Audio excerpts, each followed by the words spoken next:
Sports betting brother, and hey, bring it up, and thanks for stopping by. My name is Boyd. I'm a sports betting market analyst with oddsjam.com. We teach you how to bet like a pro using all the tools, all the betting data, and all the education at OddsJam to be profitable consistently. So today we're talking about regulated and unregulated sports books, or sometimes called global. We're going to talk about the differences, why they are where they are, and kind of what's going on. I'm going to give you a little brief history too, because I want to catch you up on how we got to where we are in the United States as far as sports betting, kind of what's coming up next, so you can make some good decisions and choices on maybe how you'll strategize to make the most money sports betting with the best tools. So hopefully it's going to be very helpful, very educational, and let's get going.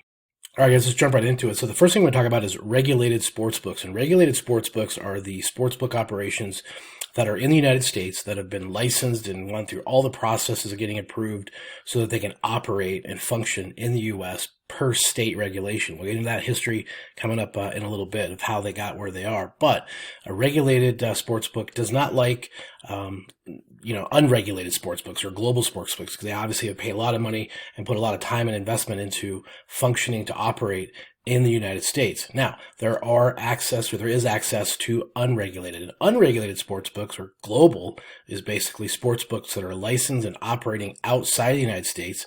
Some of those countries would be like Costa Rica, Panama, Curacao, Antigua, things like that. And they have operations and function via online very consistently and have for years and years. And we'll talk about those and kind of how we got to that setup there. So you have both on each side. Again, one's more of a U.S. based where it's regulated. Imagine U.S. Able to collect taxes and collect funds in the operations that they've been licensed to do so per state. And then the unregulated global is on the other side of that. So we'll talk more about that. But that's kind of the definition of kind of how you would know which one is which, and kind of base it from there. Hopefully that answers that question to a lot of people that have been curious. And we're going to get into the details next about how we got to where we are and the differences of what each state has going on. So we'll give you a little history coming up. Grab a pen. All right, guys, I want to jump back to do a little history for you. So I think it's important to understand kind of where we are now and also understand where we have come from relative to the last handful of years. And eventually that's going to help you on where we're going. So let's dig into it. So starting off in 1992, Senator Bill Bradley actually helped pass a federal law called PASPA. It was the Professional Amateur Sports Protection Act. And what this did is it blocked all states from allowing and having sports betting. And there was actually 4 that were grandfathered in because they happened to have some laws on their books prior to that 1992 passing of PASPA by Bradley. And that would be, of course, Nevada, Oregon, Montana, and Delaware. Now, Delaware, Montana, and Oregon didn't exactly do much with this.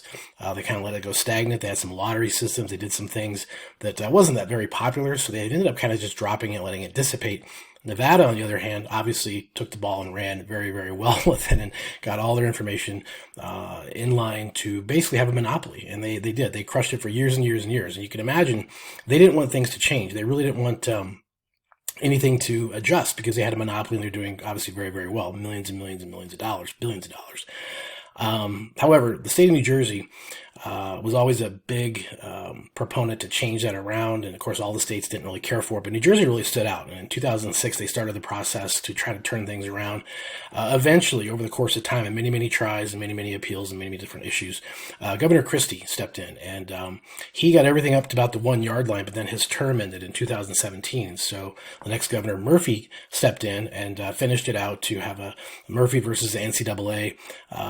There was, all kinds of court actions that went on, but long story short, the appeals process and everything landed at the U.S. Supreme Court. And the U.S. Supreme Court in May of 2018 repealed PASPA, which was outstanding. What that did is it made it to where every state could actually decide what they want to do with their newfound opportunity in sports betting. And so some states were really ready to go. They were really anticipating this change and hit the ground running, New Jersey being one of them. They came out of the gate firing and had operations up almost instantaneously. Other states that we'll show you here a little bit later don't have any interest, have no interest, and probably will never do anything with it at all. But every state in between is at a various stage of what they will offer, what's allowed. And that's where we are right now. Every state's at a different stage of operations and what they will do, whether it's online, whether it's brick and mortar, whether it's just daily fantasy sports, or where they actually have, other sports betting opportunities. So that's how we got to where we are. And it's all due to Senator Bill Bradley, former New York Knicks player. The story kind of goes that he was always upset with fans yelling at him because he kind of blew their bets with their personal bookie that they would have, and so he eventually had a little bit of a axe to grind. That's the story goes. That's kind of one of the reasons why he pushed so hard to change this law when he was a senator in New York. So, kind of a background story. Hopefully, that helps understand where we came from. And next up, we're going to talk to you about where we're headed, and I think that's going to help you make some decisions and choices on how you strategize to make the most money sports betting, in conjunction with obviously using OddsJam. So here we go. All right, guys, so remember that Nevada had a monopoly for years and years, and of course all the leagues, NFL, NBA, MLB, NHL, all of them, pressed and helped support this monopoly. Interestingly enough, they're all, against having the U.S. change their laws, and interestingly enough, though, now they all have banners and advertising and promoting it, and it's all good.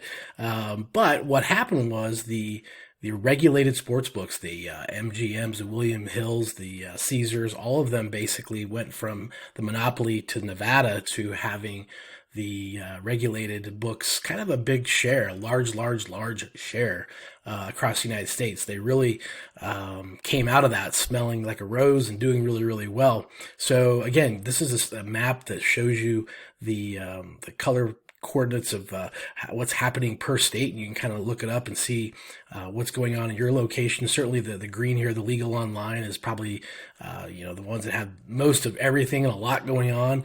Certainly if you're in the red state here, this 2024 or never, that's probably a state that if you're looking for something to happen soon is not gonna be boding well for you. But certainly the Texas, the California, the Minnesotas and the Vermonts are close, and they're all at a different pace and different stage. And I want to remind you that every state passes different laws of what they will allow. Some will allow just daily fantasy sports. You can more than likely get the global or the unregulated sports books there.